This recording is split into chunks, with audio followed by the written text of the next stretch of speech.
ನಮಸ್ಕಾರ, ನನ್ನ ಹೆಸರು ಡಾಕ್ಟರ್ ಕಾರೆಡ್ಡಿ ಶ್ರೀಧರ್ ರೆಡ್ಡಿ. ನಾನು general and laser surgeon in treatment range hospital, KPHP colony, Kukatpally. ಇತ್ತೀಚೆಗೆ ಗಮನಿಸಿದರೆ ಪುರುಷರಲ್ಲಿ ಕಂಡುಬರೋ ಮೇನ್ ಇಶ್ಯೂ ಏನಂದರೆ ಅಂಗದ ಮುಂದೆ ಇರೋ ಚರ್ಮ ಒಂದು ಇಶ್ಯೂ ಅನ್ನೋದು. ಅಂದರೆ ಮುಖ್ಯವಾಗಿ ಇದಕ್ಕಿರೋ ಕೆಲವು ಕಾರಣಗಳನ್ನು ಇವತ್ತು ತಿಳ್ಕೊಳ್ಳೋಣ. ಫೈಮೋಸಿಸ್ ಅಂತೀವಿ ಇದನ್ನು. ಅಂದರೆ ಅಂಗದ ಮುಂದೆ ಇರುವ ಚರ್ಮ ಏನಾದರೂ ಮೂವ್ ಆಗದೆ ಇದ್ರೆ, ಸ್ಟ್ರಕ್ ಆಗ್ತಿದ್ರೆ ಅದನ್ನೇ ನಾವು ಫೈಮೋಸಿಸ್ ಅಂತ ಕರಿತೀವಿ. ಇದಕ್ಕೆ ನಾವು ಫೈಮೋಸಿಸ್ ಬಗ್ಗೆ ತಿಳ್ಕೊಳ್ಳೋಣ. ಅಸಲಿಗೆ ಫೈಮೋಸಿಸ್ಗೆ ಕಾರಣ ಏನು, ಇದರ ಸಿಂಪ್ಟಮ್ಸ್ ಹೇಗಿರುತ್ತೆ, ಅದಕ್ಕೆ ಯಾವ ಥರ ಲೇಟೆಸ್ಟ್ ಚಿಕಿತ್ಸೆ ಅವೈಲೇಬಲ್ ಇದೆ ಅನ್ನೋದನ್ನು ಇವತ್ತು ತಿಳ್ಕೊಳ್ಳೋಣ.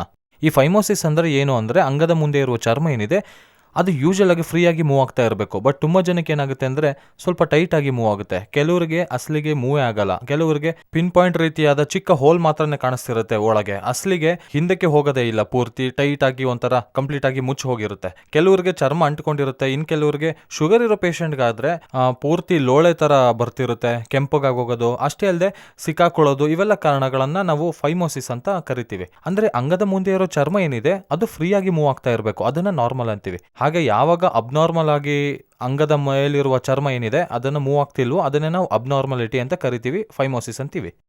ಈ ಫೈಮೋಸಿಸ್ಗೆ ಮುಖ್ಯ ಕಾರಣಗಳೇನು ಅಂತ ನೋಡೋದಾದರೆ ಡಯಾಬಿಟಿಸ್ ಇರೋರಿಗೆ ಈ ಚರ್ಮದ ಒಂದು ಕ್ವಾಲಿಟಿ ಹೋಗೋದ್ರಿಂದ ಚರ್ಮ ಅನ್ನೋದು ಮಂದ ಆಗಿ ಬದಲಾಗೋದು ಆಗಿರ್ಬೋದು, ಇಲ್ಲಾಂದರೆ ಕಲರ್ ಬದಲಾಗೋದು, ಇಲ್ಲಾಂದರೆ ಒಣಗೋದು, ಕೆಂಪಗಾಗೋದು, ಈ ಥರ ಕ್ರ್ಯಾಕ್ಸ್ ಬಲವಂತವಾಗಿ ಎಳೆಯೋದ್ರಿಂದ ಆಗೋದು, ಈ ಥರದ್ದೆಲ್ಲ ಸಾಮಾನ್ಯವಾಗಿ ಇತ್ತೀಚಿನ ದಿನಗಳಲ್ಲಿ ನಾವು ನೋಡ್ತಾ ಇದ್ದೀವಿ. ಅಷ್ಟೇ ಅಲ್ಲದೆ ಸೆಕೆಂಡ್ ಮುಖ್ಯ ಕಾರಣ ಏನಂದರೆ ಬೈ ಬರ್ತ್ನಿಂದಾನೆ.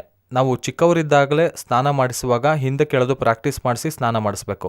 ಇದರಿಂದ ಏನಾಗುತ್ತೆ ಅಂದರೆ ಅಂಟಿರೋ ಚರ್ಮ ಏನಾಗುತ್ತೆ ಅಂದರೆ ಆ ಅಂಟು ತಾನಾಗೆ ಹುಟ್ಟಿನಿಂದ ಬಂದಿರುತ್ತೆ. ಈ ಅಂಟು ಬ್ರೇಕ್ ಆಗುತ್ತೆ. ನಾವು ಯಾವಾಗ ಸ್ನಾನ ಮಾಡಿಸುವಾಗ ಬ್ರೇಕ್ ಆಗುತ್ತೆ. ನಾವು ಈ ವಿಧಾನವಾಗಿ ಯಾವಾಗ ಹಾಗೆ ಮಾಡೋದ್ರಿಂದ ಏನಾಗುತ್ತೆ ಅಂದರೆ 5 ಇಯರ್ಸ್ವರೆಗೂ ಮಾಮೂಲಿಯಾಗಿ ಯೂಶಲ್ ಆಗಿ ಅದನ್ನು ನಾರ್ಮಲ್ ಅಂತೀವಿ, ಫಿಸಿಯೋಲಜಿಕಲ್ ಫೈಮೋಸಿಸ್ ಅಂತೀವಿ. ಆ್ಯಂಡ್ 5 ಇಯರ್ಸ್ ದಾಟಿದ ಮಕ್ಕಳಲ್ಲಿ ಚರ್ಮ ಹಿಂದಕ್ಕೆ ಹೋಗ್ತಿಲ್ಲ ಅಂತ ಅಂದರೆ ಪ್ಯಾಥಾಲಜಿಕಲ್ ಫೈಮೋಸಿಸ್ ಅಂತ ಕರಿತೀವಿ. ಅಂದರೆ ಅದನ್ನು ಒಂದು ಡಿಸೀಸ್ನಿಂದ, ಅಂದರೆ ಅಂಟಿರೋದು ಹೋಗದಿರೋದನ್ನು ಫೈಮೋಸಿಸ್ ಬಂದಿದೆ ಅಂತ ಅರ್ಥ. ಯೂಶಲ್ ಆಗಿ ನಾವು ನೋಡೋದಾದರೆ ಇದು ಅಂಗ. ಈ ಅಂಗದ ಮುಂದೆ ಇರುವ ಭಾಗವನ್ನು ನಾವು ಗ್ಲ್ಯಾನ್ಸ್ ಅಂತ ಕರಿತೀವಿ. ಈ ಮೇಲೆ ಈ ಚರ್ಮ ಹೀಗೆ ಸ್ಟ್ರೈಟ್ ಆಗಿರುತ್ತೆ, ಕೆಳಗಿರೋ ಚರ್ಮ ಮಾತ್ರ ಇಲ್ಲಿ ಅಟ್ಯಾಚ್ ಆಗಿ ಈ ರೀತಿಯಾಗಿರುತ್ತೆ. ಈ ಅಟ್ಯಾಚ್ಮೆಂಟ್ನೇ ನಾವು ಫ್ರೆನ್ಯುಲಮ್ ಅಂತ ಕರಿತೀವಿ. ಫ್ರೆನ್ಯುಲಮ್ ಇದೊಂದು ಅಟ್ಯಾಚ್ಮೆಂಟು.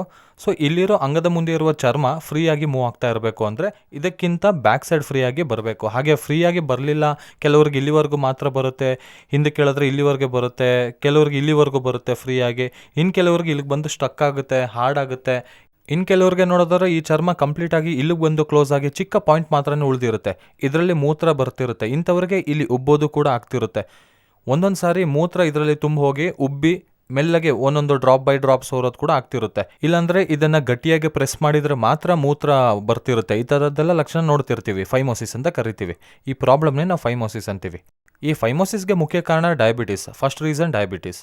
ಆದರೆ ಚಿಕ್ಕವರಿದ್ದಾಗ ನಾವು ಹೇಗಂದರೆ ಅಡೇಷನ್, ಅಂದರೆ ಈ ಚರ್ಮ ಅನ್ನೋದು ಅಂಟಿಕೊಳ್ಳುತ್ತೋ ಈ ಚರ್ಮದ ಒಂದು ಅಡೇಷನ್ನ ನಾವು ಬ್ರೇಕ್ ಮಾಡಬೇಕು. ಸ್ನಾನ ಮಾಡಿಸುವಾಗ ನಾವು ಬ್ರೇಕ್ ಮಾಡ್ತಾ ಹಿಂದಕ್ಕೆ ಮುಂದಕ್ಕೆ ಮಾಡ್ತಾ ಇರಬೇಕು, ಪ್ರಾಕ್ಟೀಸ್ ಮಾಡಬೇಕು.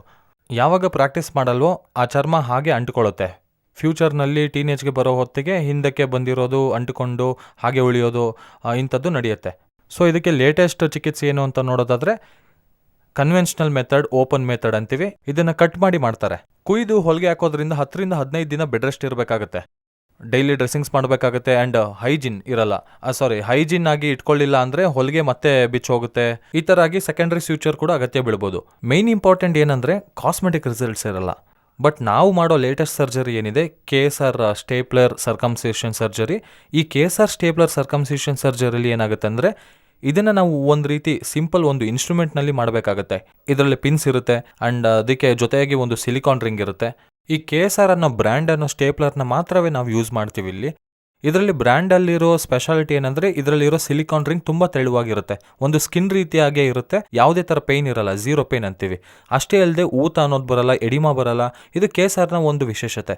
ಸೊ ನಾವಿಲ್ಲಿ ಏನು ಮಾಡ್ತೀವಿ ಅಂದರೆ ಈ ಚರ್ಮ ಏನು ಕಲ್ಪ್ರಿಟ್ ಆಗಿರುತ್ತೋ, ಈ ಚರ್ಮ ಏನು ಹಾಳಾಗಿರುತ್ತೆ ಇದನ್ನು ನಾವು ಇಲ್ಲಿವರೆಗೂ ತೆಗೆದು ಹಾಕ್ತೀವಿ. ಅಂದರೆ ಗ್ಲ್ಯಾನ್ಸ್ ಮೇಲೆ ಅರ್ಧಕ್ಕೆ ತೆಗೆದು ಹಾಕ್ತೀವಿ. ತೆಗೆಯೋದ್ರಿಂದ ಚರ್ಮ ಕಟ್ಟಾಗೋದ್ರಿಂದ ಅದು ಇಲ್ಲಿಗೆ ಬಂದು ನಿಲ್ಲುತ್ತೆ. ಸೊ ಇಲ್ಲಿ ಪಿನ್ಸ್ ಅನ್ನೋದು ನಮಗೆ ಕಾಣಿಸ್ತಾ ಇರುತ್ತೆ, ಇಲ್ಲಿ ಸಿಲಿಕಾನ್ ರಿಂಗ್ ಅನ್ನೋದಿರುತ್ತೆ. ಸೊ ಈ ಗ್ಲ್ಯಾನ್ಸ್ ಅನ್ನೋದು ಅಲ್ಟಿಮೇಟ್ ಆಗಿ ಹೊರಗುಳಿಯುತ್ತೆ.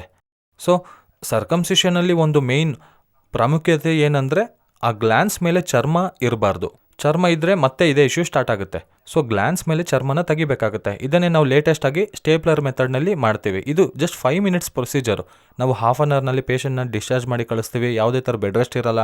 ಅಂಡ್ ಮೋಸ್ಟ್ ಇಂಪಾರ್ಟೆಂಟ್ ಏನಂದ್ರೆ ಇಲ್ಲಿ ಕಾಸ್ಮೆಟಿಕ್ ಆಗಿ ನೋಡೋದಾದ್ರೆ 100ಗೆ 100% ಕಾಸ್ಮೆಟಿಕ್ ರಿಸಲ್ಟ್ಸ್ ಇರುತ್ತೆ. ಅಂಡ್ 0 ಪೇನ್ ಆಗಿರುತ್ತೆ. ಅಂಡ್ ಯಾವುದೇ ರೀತಿಯಾದ ಎಡಿಮಾ ಇರಲ್ಲ, ಯಾವುದೇ ತೊಂದರೆ ಇರಲ್ಲ. ಪೇಷಂಟ್ ಇಮಿಡಿಯೇಟ್ ಆಗಿ ಅವರವರ ಕೆಲಸಕ್ಕೆ ಹೋಗ್ಬೋದು, ಅವರವರ ಜಾಬ್ ಮಾಡ್ಕೋಬಹುದು.